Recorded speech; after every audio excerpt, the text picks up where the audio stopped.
Questões do Enem 2018 de Biologia. Essa foi uma das provas mais pegadas da década. Nem todas as questões são uma mãozinho com açúcar, muito pelo contrário. Então, pera aí que eu me descoordenei aqui na parada.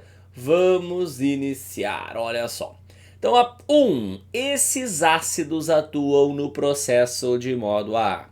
E ele está falando da bile, dos ácidos biliares, ok? Que inclusive te dando a dica que eles são necessários para ajudar na digestão dos lipídios que são insolúveis em água. Lembrando, galera, que a bile ela não é fabricada na vesícula biliar, e sim no fígado, e o papel dela é atuar sobre grandes gotas de gordura, emulsionando-as, ou seja, separando-as em gotículas menores e dessa maneira aumentando a superfície de contato desse tipo de nutriente para a ação das enzimas digestivas, as lipases. Esse processo aqui não é uma reação química, é só um processo físico de desagregação de gorduras que é muito parecido com aquele que os detergentes de pia fazem para emulsionar as gorduras presentes no garfo, no prato, etc. Por isso, elas agem como detergentes. Hidrolisar os lipídios significaria falar que ela faz reação química, o que não é verdade. Vamos então para a próxima. Olha só. Nessa estratégia, a recuperação da biodiversidade é efetiva por quê? Então, quando eu leio corredores ecológicos, o que o advogado que vive dentro de mim, o advogado é aquela pessoa que interpreta muito bem textos, ele pensa, pô, na minha casa, corredor serve para interligar as peças. Então, o corredor ecológico, ele interliga alguma coisa. Então, quando ele fala visa mitigar os efeitos da fragmentação, promovendo a ligação entre diversas áreas, é tipo assim, ó, antes a área era assim. Aí o desmatamento desordenado fez sobrarem vários fragmentos de mata.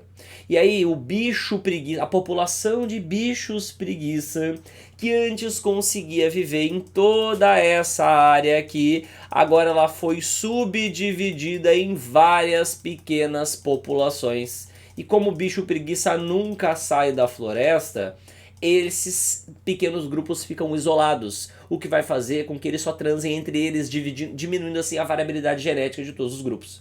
Então, se tu monta os corredores ecológicos, que seriam pequenos trechos de mata lineares que ligariam esses fragmentos florestais, aí você interligaria os bichos preguiça, o que permitiria que os de diferentes fragmentos cruzassem, o que aumentaria a variabilidade genética, porque propiciaria o fluxo gênico entre indivíduos de diferentes fragmentos. Por isso que a resposta tem que ser letra A. Próxima. A ausência dessa proteína, então tá, proteína aí que se faltar vai ajudar alguma coisa.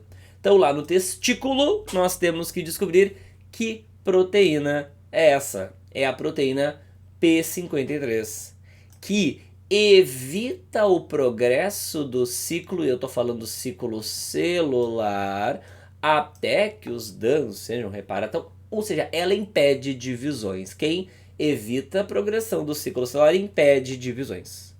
Logo, se faltar a proteína que impede divisões, as divisões não serão impedidas. E se elas não forem impedidas, pode acontecer, letra E, uma proliferação celular exagerada, resultando na formação de um tumor. Reduzir síntese de DNA.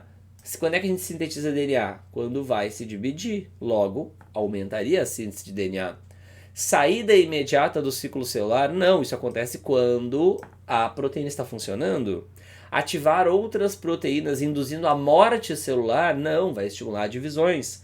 Manutenção da estabilidade genética, favorecendo longevidade, não tem pé nem cabeça, não tem nada a ver com manter igual os genes, diminuir os genes, parar de se dividir ou não.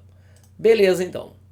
Próxima, essa é uma das difíceis, mas o advogado que conhece um pouquinho de biologia, ele pode acertar. Esse tipo de desenvolvimento, que é o holometábulo, que é aquele negócio de ter ovo, larva, pupa e adulto, está relacionado ao maior número de espécies em razão do que? Então, por que ter esse negócio aumenta a especiação, a quantidade de espécies nesses grupos? E aí, olha só, eu quero até ler o texto antes de olhar as alternativas com vocês. Por quê? Porque ele fala o seguinte: então essas fases ovo, larva, pupa e adulto ocupam diversos hábitats. Porque nos insetos é assim, galera. O mosquito, ele tá no ar, ele tá nas árvores, ele vem na nossa casa. Mas a larva... Deixa eu botar meu microfone pra cá. Eu gosto que ele fique pertinho de mim pra minha voz sair mais bonita. Pronto. Tem que estar com a voz bonita, né, meu irmão? Então, como eu tava falando, a larva do mosquito tá na água, em diferentes ambientes. A borboleta tá no ar, tá indo nas flores. Já a lagarta tá nas folhas. Elas comem coisas diferentes. Então é normal nos insetos holometábulos a larva não estar no mesmo ambiente do adulto, ou se estiver, comer uma coisa muito diferente. Porque se eles estiverem no mesmo ambiente, adulto e larva, e comerem a mesma coisa, o adulto vai competir com a larva. E aí é ruim para os dois. E o que é ruim para os dois não é selecionado, não sobrevive. Tá? Para sobreviver tem que estar em ambientes diferentes, porque primeiro não competem. Ainda tem uma segunda vantagem: se der algum problema nas flores, tem lá as lagartas, não vai acabar a população daquele lugar. Se der algum problema na água, tem os mosquitos adultos, sabe? Então eles estarem em diferentes ambientes diminui a probabilidade da espécie ser extinta como um todo.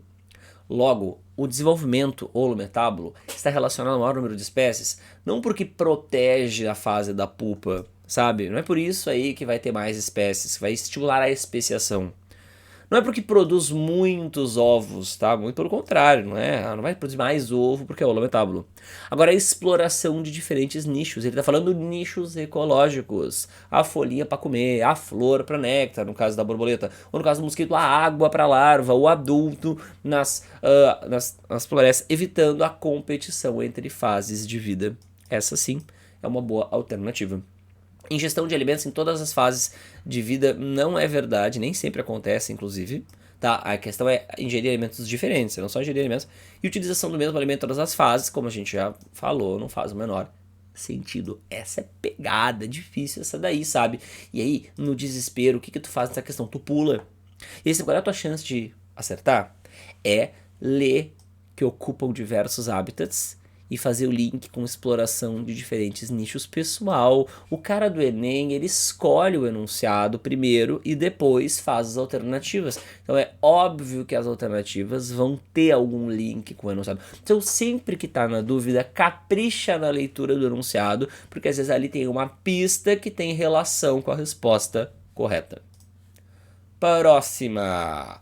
Deserto, aquele lugar com pouca água. Uma adaptação associada a esse bioma é: glândula sudorípara vai fazer suar mais, fazendo perder mais água, que não é negócio no deserto.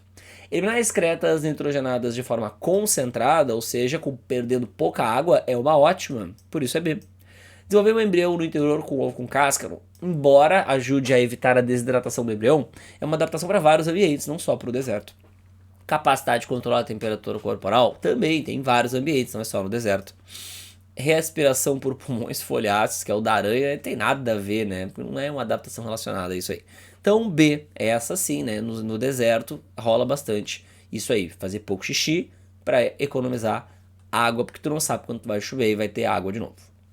6, benza a Deus, né? Olha o tamanho desse negócio. Agora eu acho essa questão muito bonita. Porque o cara tem que manjar muito, é uma questão verdadeiramente interdisciplinar. Porque o cara tem que saber química, o cara tem que saber biologia, o cara tem que saber geografia e o cara tem que saber história. Se tu sabe um pouco das 4, ajuda bastante. Se falta uma dessas, aí já dá problema, porque ela é difícil. De acordo com os argumentos de Haber, o fenômeno teria provocado o balanço do o desequilíbrio do balanço do nitrogênio ligado. Então, estava balançado e foi desequilibrado. Agora, quem é o nitrogênio ligado, galera? Ele não fala expressamente, ele deixa implícito, tu tem que te ligar. Então, a primeira coisa que tu tem que se ligar, o nitrogênio, para ser ligado, ele tem que estar com alguém, né? Então não vai ser, por exemplo, o N2, o que não está ligado com nenhum outro átomo nitrogênio. Então ele fala que o alemão Franz Haber recebeu o prêmio Nobel porque ele fez um processo viável de síntese de amônia. A amônia está no ciclo do nitrogênio que a gente aprende lá na nossa aula de ciclo do nitrogênio. E ela está ligada com hidrogênios. Então ela é um bom candidato para ser nitrogênio ligado. Seu discurso de premiação, Haber justificou. Então vamos lá. Desde a metade do século passado, e aí, se ele está em 1918 fazendo esse discurso, é desde 1850 para adiante, tornou-se conhecido que o suprimento de nitrogênio é uma necessidade básica para o aumento das safras de alimentos, como adubo, como fertilizante. Entretanto, também se sabia que as plantas não podem absorver o nitrogênio de sua forma mais simples, que é o principal constituinte da atmosfera. Está falando do N2 aqui. Que elas não conseguem absorver, como uma pessoa que estudou o ciclo do nitrogênio sabe. Elas precisam que o nitrogênio seja combinado para poder assimilá-lo, combinado com outros átomos, como o hidrogênio para formar amônia. Economias agrícolas basicamente mantêm o balanço do nitrogênio ligado. Agora vamos parar, porque agora é história. O que é uma economia agrícola? É tipo o feudo lá da Europa, sabe? Então o cara, ele faz agricultura de subsistência, ele faz alimento para ele mesmo. E aí, sabe qual é uma das principais fontes de adubo, de fertilizantes para essas lavouras? As excretas, o cocô, tanto deles quanto dos animais que eles criam, para adubar, ok? Por quê? Porque a planta tira mineral do solo. E esse mineral vai para quem? Vai para as pessoas. Esse mineral sai pelo cocô, que é usado para adubar, e volta o mineral para a pessoa. Então tem que ter essa sacada. Cara, essa questão é difícil, que tem que ter muita sacada. No entanto, com o advento da era industrial, os produtos do solo são levados de onde cresce a colheita para lugares distantes. Por quê? E aí o cara tem que ter a história na veia e um pouco da geografia. Porque com o advento da era industrial, aumentou o processo de urbanização. As pessoas começaram a sair do campo e ir para as cidades. Então muitos produtos que eram consumidos no campo, como subsistência, tiveram que ser levados para as feiras da cidade. E aí qual é a consequência? As pessoas estão fazendo cocô na cidade. Então esses minerais que elas pegaram não estão voltando mais para o solo. E o solo vai ficando pobre, onde são consumidos, fazendo com que o nitrogênio ligado, que é quem? A amônia, o nitrato, não retorne da terra a qual foi retirado. Isso tem gerado a necessidade da economia mundial de abastecer o solo com nitrogênio ligado. Ou seja, colocar nitrogênio ligado com amônia, com oxigênio ali. A demanda por nitrogênio, tal como a do carvão... Cara, agora eu nem vou ler mais. Por quê? Porque ele fala ali que antes se tirava nitrogênio lá dos salitres do Chile, e com a reação que ele descobriu, tu pode fabricar num laboratório ou numa indústria. De acordo com os argumentos de Haber, qual fenômeno teria provocado o desequilíbrio do balanço, o desequilíbrio do ciclo do nitrogênio? E aí, por que a resposta é a intensificação do fluxo de pessoas do campo para as cidades? Porque daí as pessoas não estão mais fazendo cocô no campo, e o adubo que se obtinha a partir das fezes não é mais utilizado. Aí começa a faltar nitrogênio no solo, porque o nitrogênio está sendo removido pelas plantas e não está voltando no cocô, e aí precisa fertilizar. Entende? Então, da onde uma questão de biologia vai ter como resposta uma coisa que parece geografia, né? A intensificação do fluxo de pessoas do campo para as cidades. É que tu tem que manjar de várias matérias diferentes para poder acertar isso aí. Mas eu quero ler as outras. Esgotar as reservas do Chile daria um colapso, né? Sabe? Não é por causa disso que desequilibrou o balanço. O aumento da exploração de carvão vegetal e carvão mineral não tem nada a ver, né? Não tem nada a ver com nitrogênio isso aí.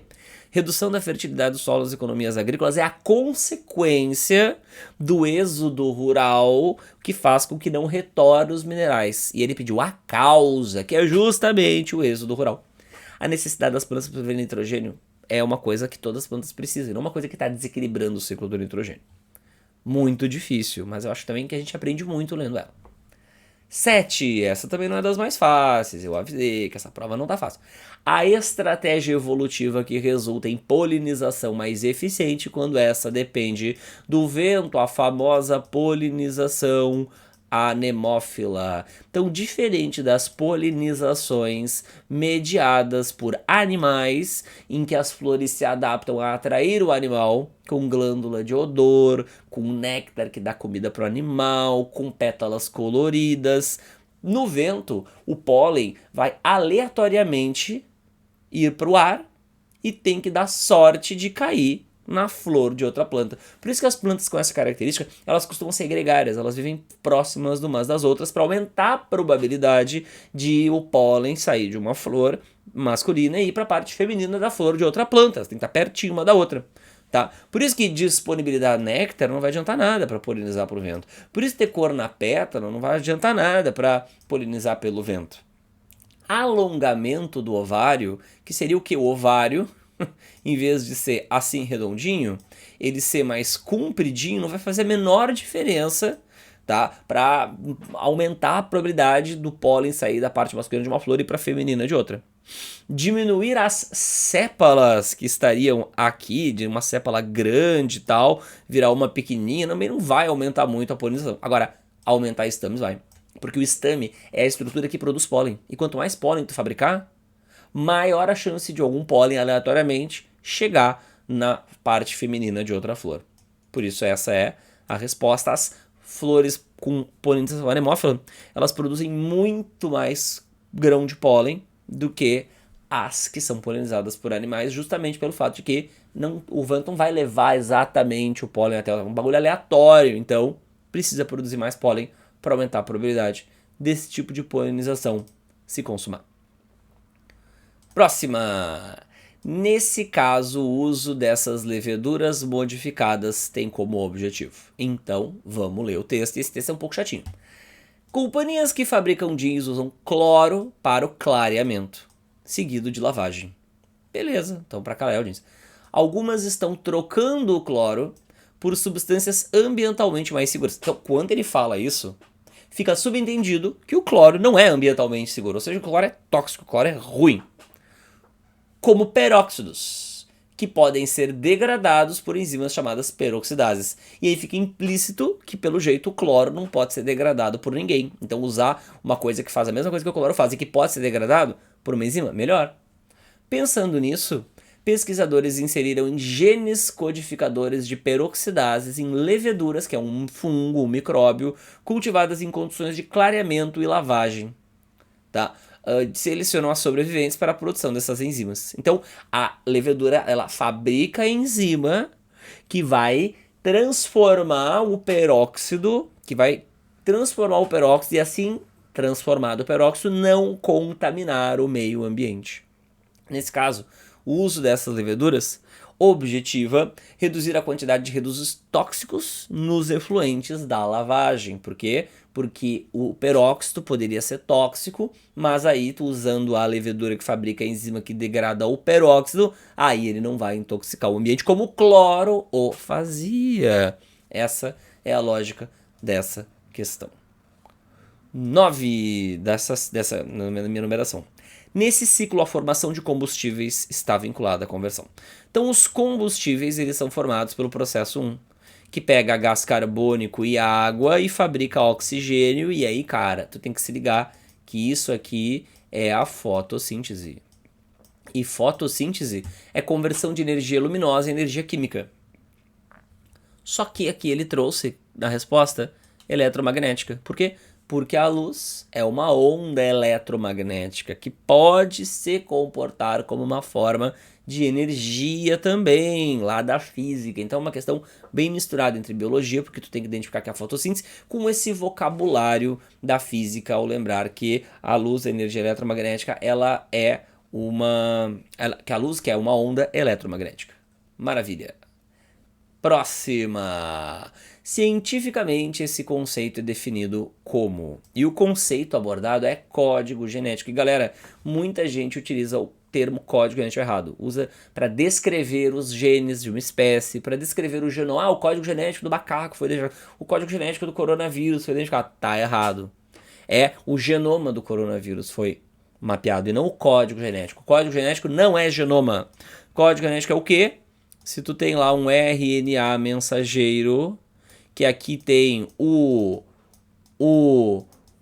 isso vai codificar o aminoácido fenilalanina. Se tu tem aqui o RNA mensageiro com código CCC, vai dar outro aminoácido, a prolina. Então o que é código genético? São as trincas de nucleotídeos que codificam os aminoácidos na síntese proteica. E é um código, porque cada trinca corresponde a um aminoácido diferente, uma codificação, por isso que tem esse nome, ok? Então muito cuidado. E olha só, B, localização dos genes no genoma seria locus gênico, codificação de sequências repetitivas no genoma seria nada, conjunto dos RNAs mensageiros em um organismo seria um transcriptoma. Como é que é? Vou até escrever para vocês, é o conjunto dos RNAs mensageiros que a gente acabasse de fabricar, é o transcriptoma, e as sequências de bases presentes em organismo juntas vai ser o genoma. Beleza. Agora essa daqui é uma que bastante gente se confunde e ela é difícil também. Olha só. Um dos benefícios dessa forma de plantio é olha, aqui. Pronto. Então vamos lá. O cruzamento de duas espécies da família das aronáceas, a Cherimoia, que eu vou chamar aqui como Cheri, versus intimidade com a planta, né? Versus com a fruta-pinha. Então vamos lá. A fruta-pinha, fripim, resultou em uma planta híbrida denominada Atemoia. E a Atemoia, ela é gostosa, ela é comercialmente interessante. Recomenda-se seu plantio por meio de enxertia. O plantio de quem?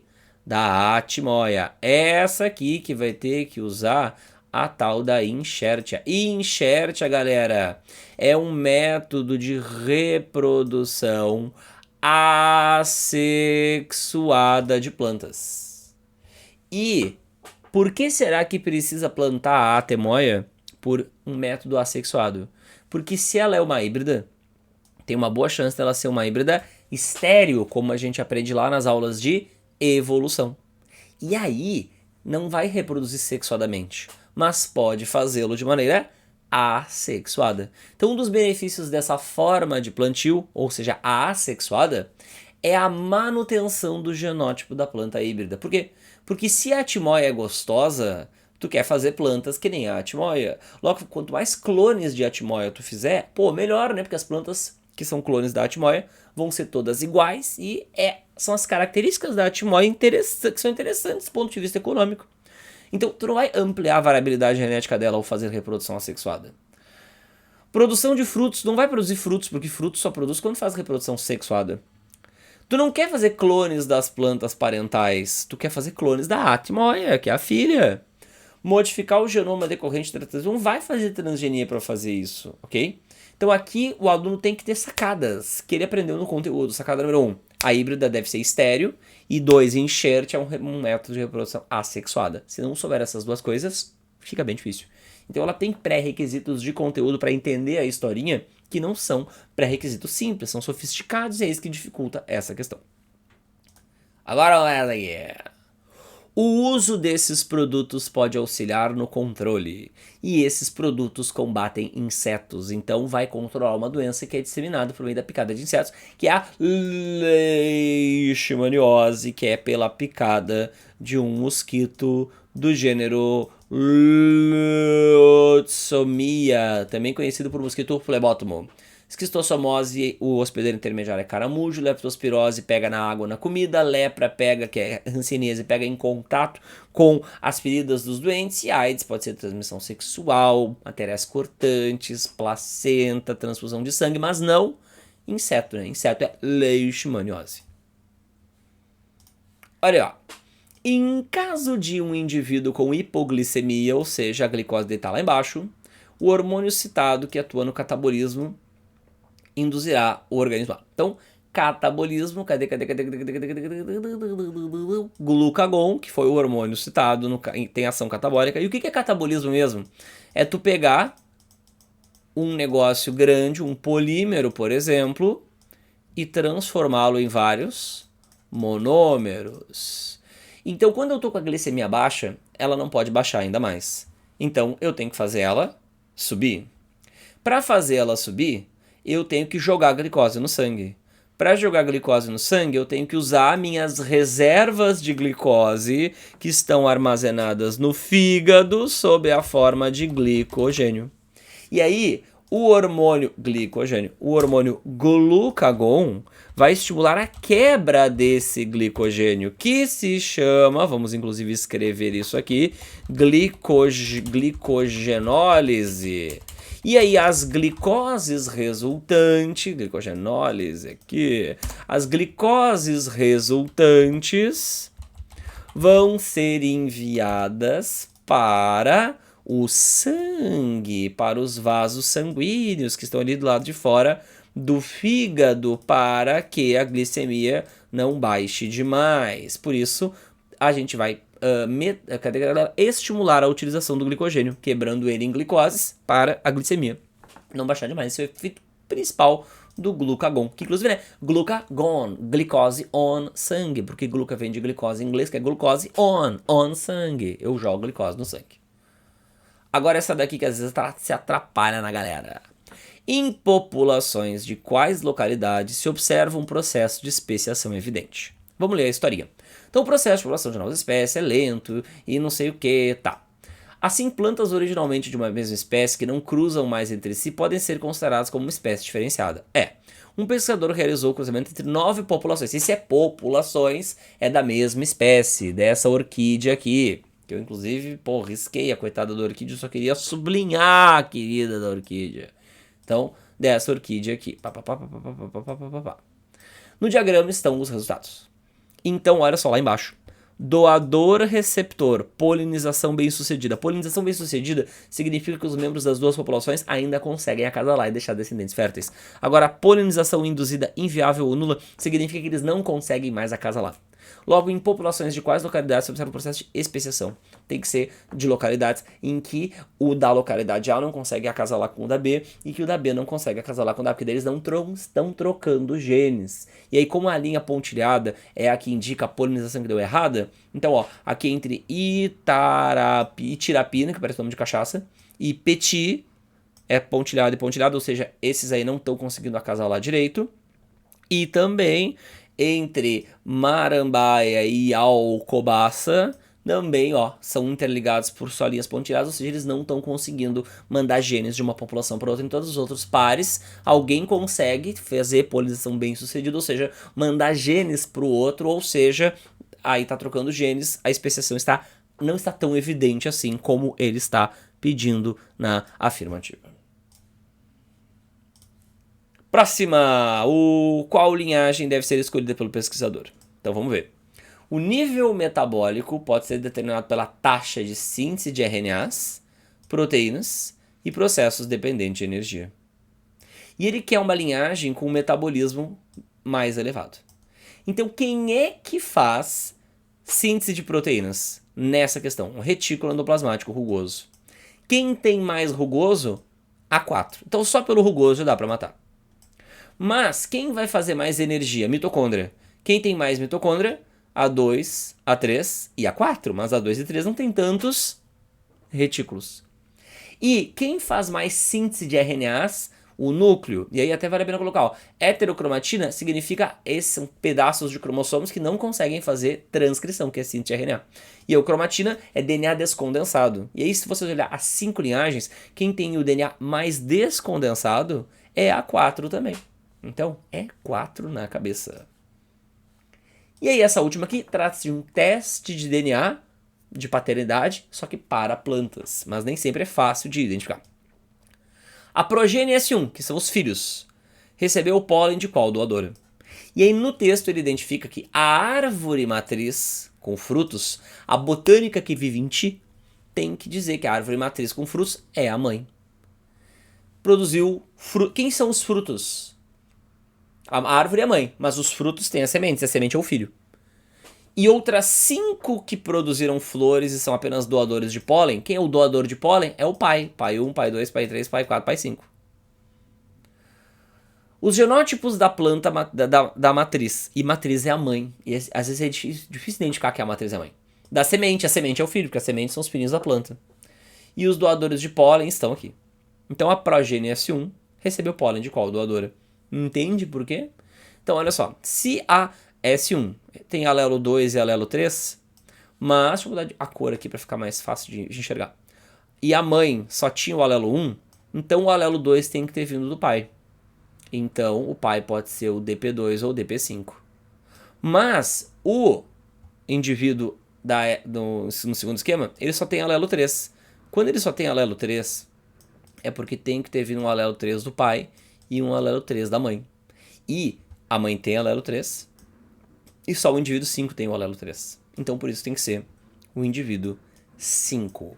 Então é uma questão que tu precisa ter botânica em ti para conseguir identificar que é um teste de paternidade de plantas e depois saber interpretar um teste de paternidade para chegar na resposta. Então essa prova, por questões como essa, pode ser considerada como uma das mais difíceis do Enem nas questões de biologia da década.